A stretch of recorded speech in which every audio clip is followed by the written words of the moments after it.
Peguem a Bíblia de vocês e abram no Evangelho de João, capítulo 15, João 15, versículo 1.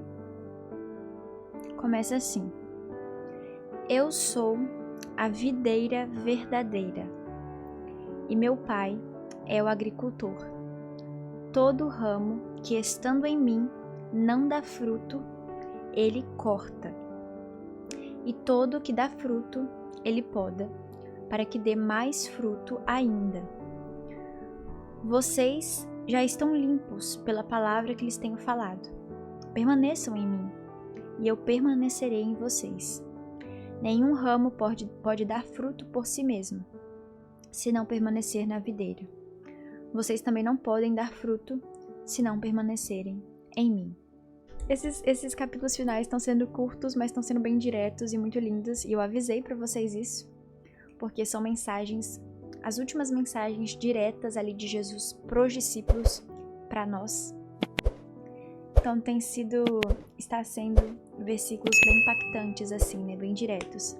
Jesus, ele ali ainda conversando com os discípulos, ele usa uma metáfora ali, né, dizendo que ele é a videira verdadeira.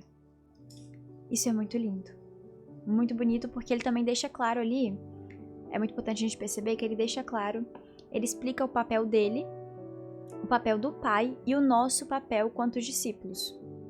Ele explica esse papel dos três.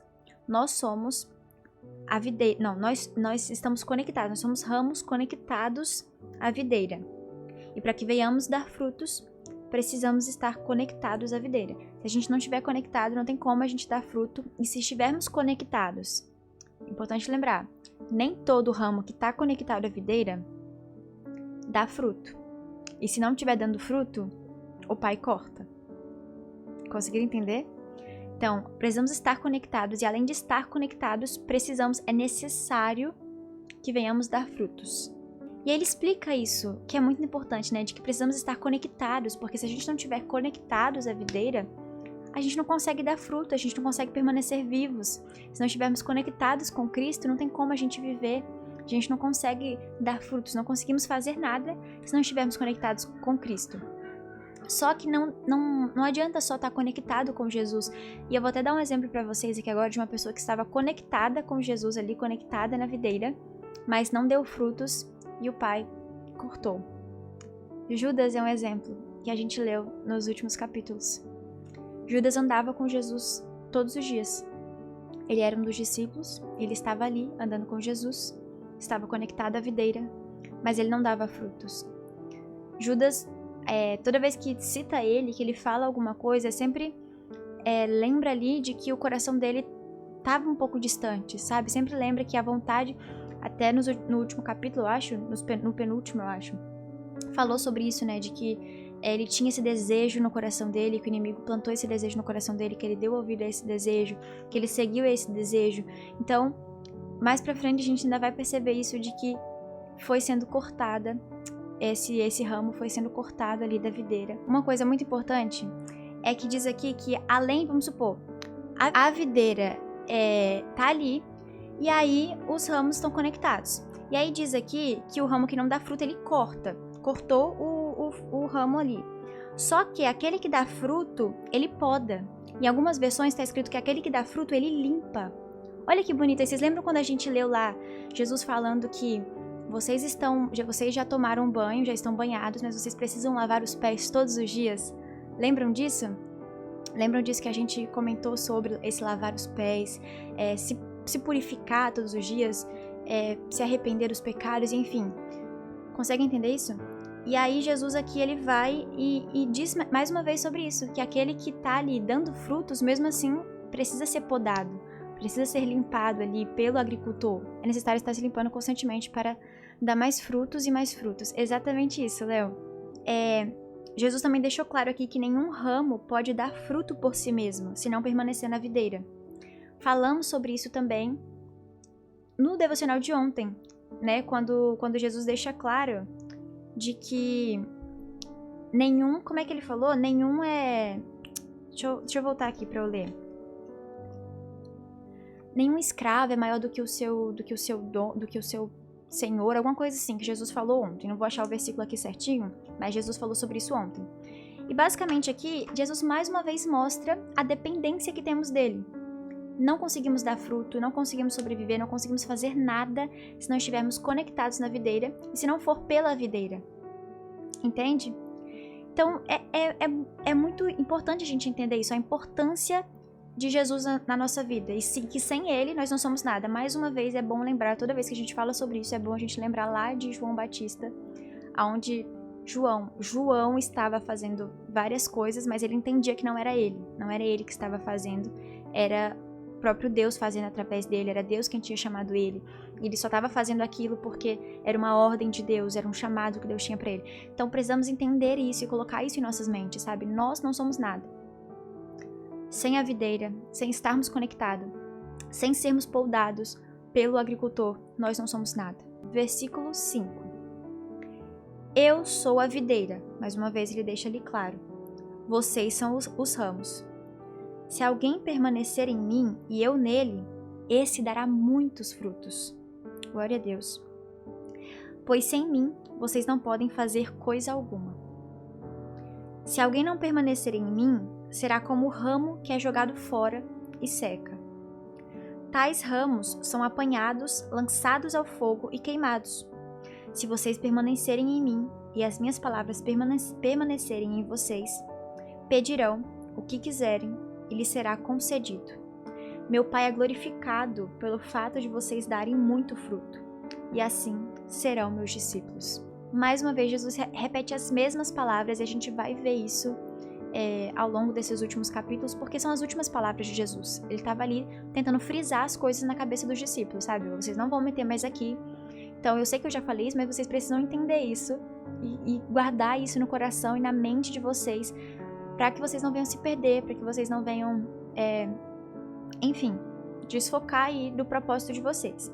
Jesus, mais uma vez, lembra as mesmas coisas de que ele já tinha lembrado, de que todo aquele que estiver conectado com Jesus, tudo o que eles pedirem será realizado. Tudo que ele pedir, o Pai fará. Só que é muito importante isso, gente. Eu até anotei uma frase que é: para pedir é necessário permanecer.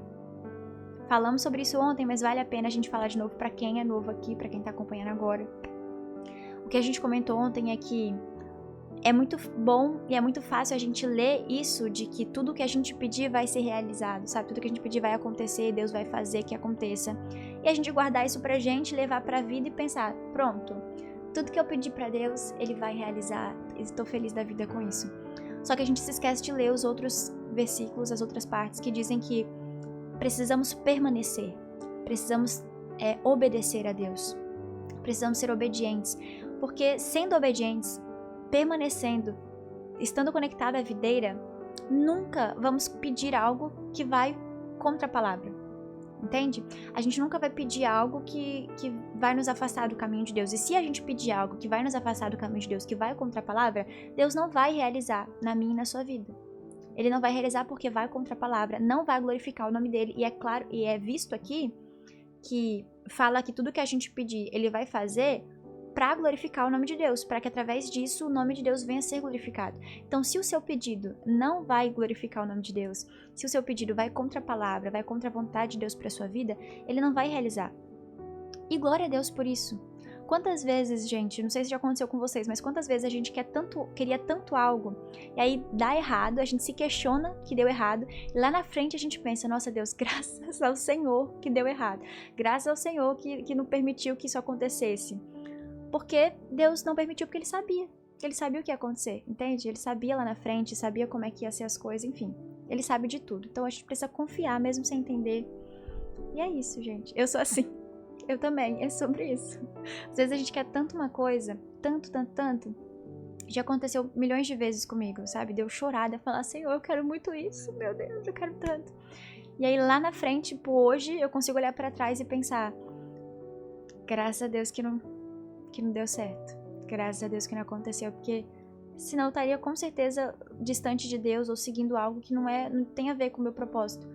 Entende? Temos que confiar mesmo sem saber. É isso. Eu não sei seu nome, eu vou te chamar de Zero, porque eu não sei seu nome. Mas é isso, Zero. É sobre, sabe?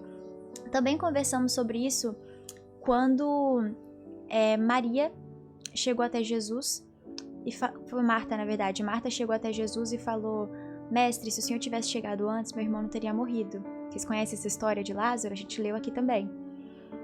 Marta chegou até Jesus e falou: Mestre, se o Senhor tivesse chegado antes, meu irmão não teria morrido. Mas, ela não falou assim da forma que eu vou falar, mas eu vou falar aqui de uma forma que na minha cabeça foi assim.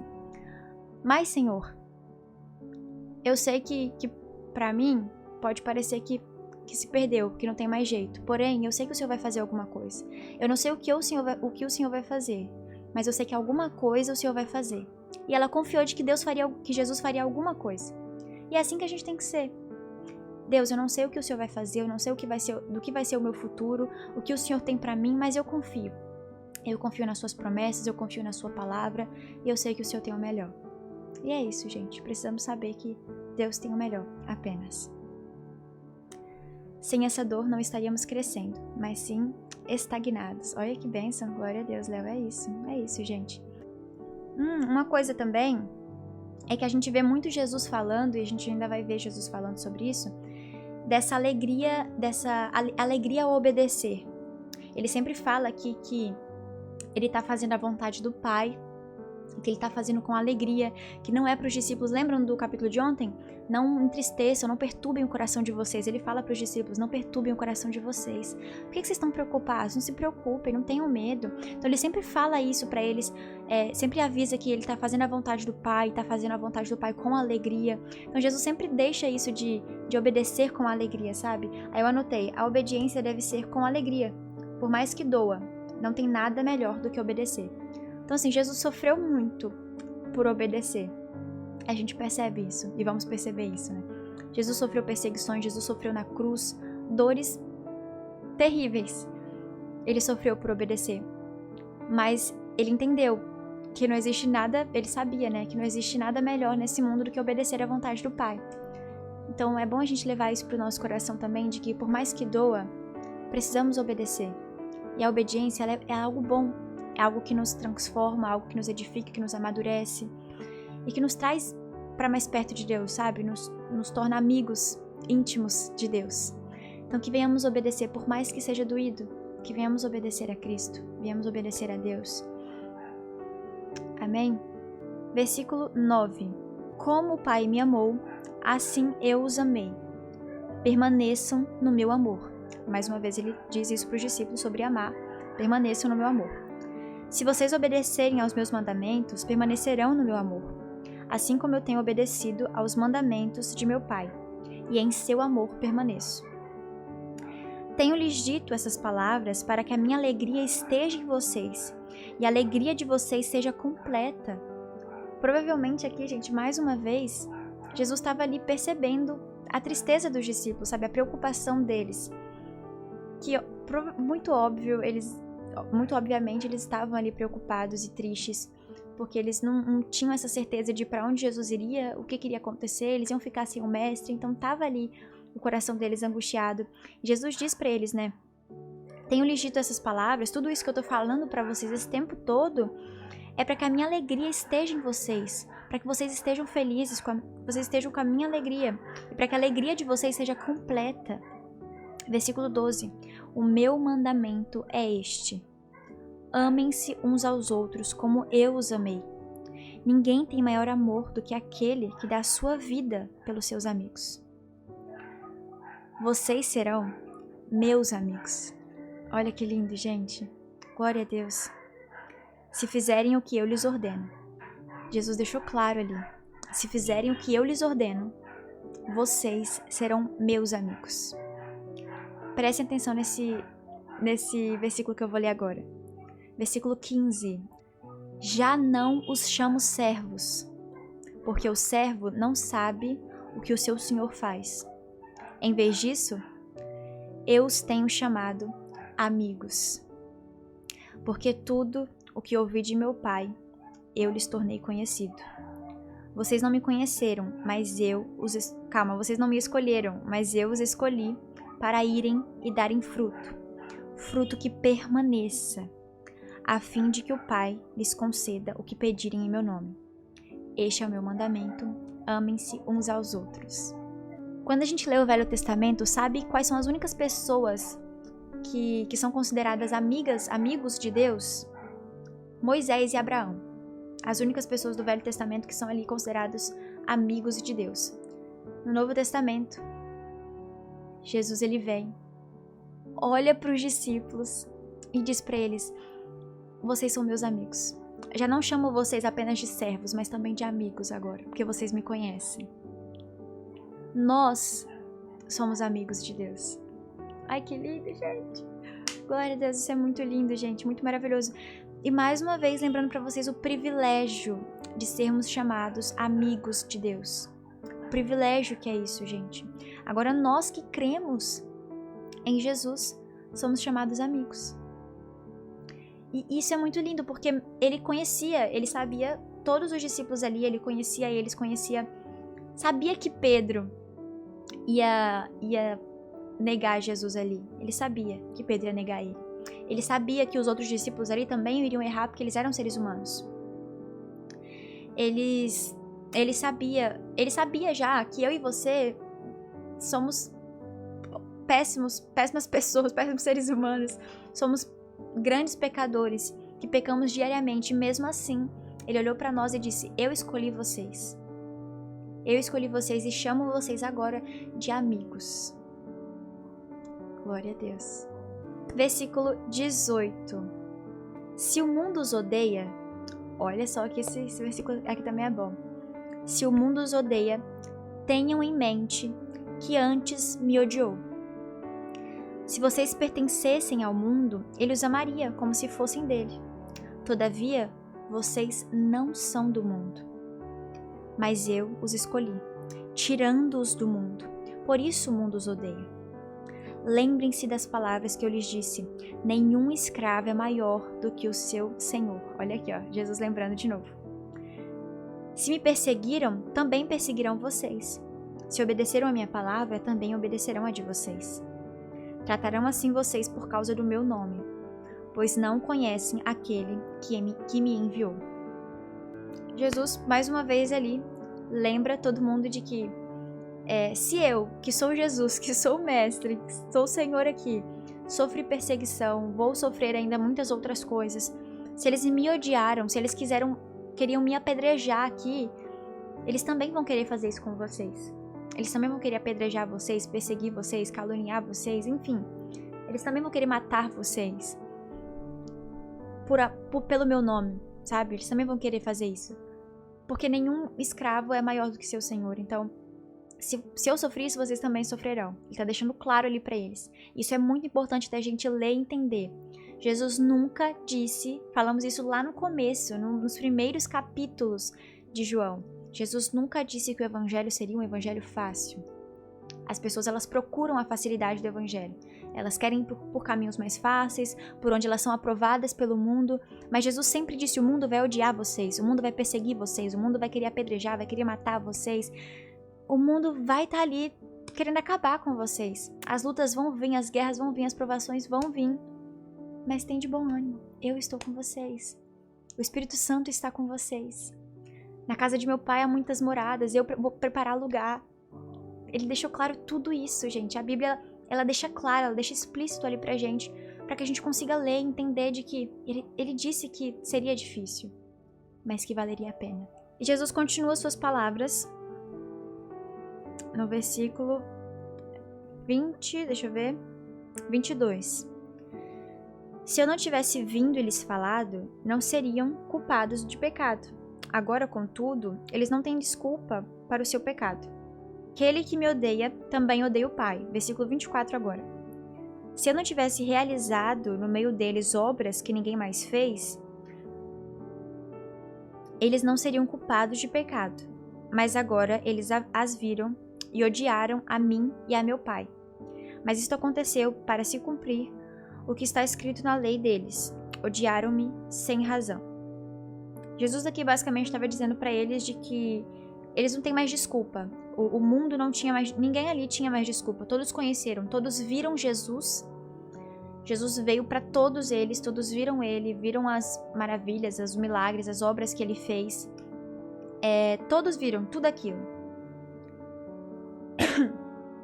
Mas mesmo assim, eles escolheram negar Jesus. eles escolheram apedrejar, matar Jesus, tampar os olhos e os ouvidos para aquilo que Jesus falava, aquilo que Jesus mostrava. Eles escolheram, foram uma escolha deles. A gente também já falou muito sobre isso. Mas enfim, foram uma escolha deles. E Jesus disse que no caso aqui não tem mais desculpa, sabe? Eles não são mais inocentes, eles sabem e escolheram o caminho da escuridão. Versículo 26.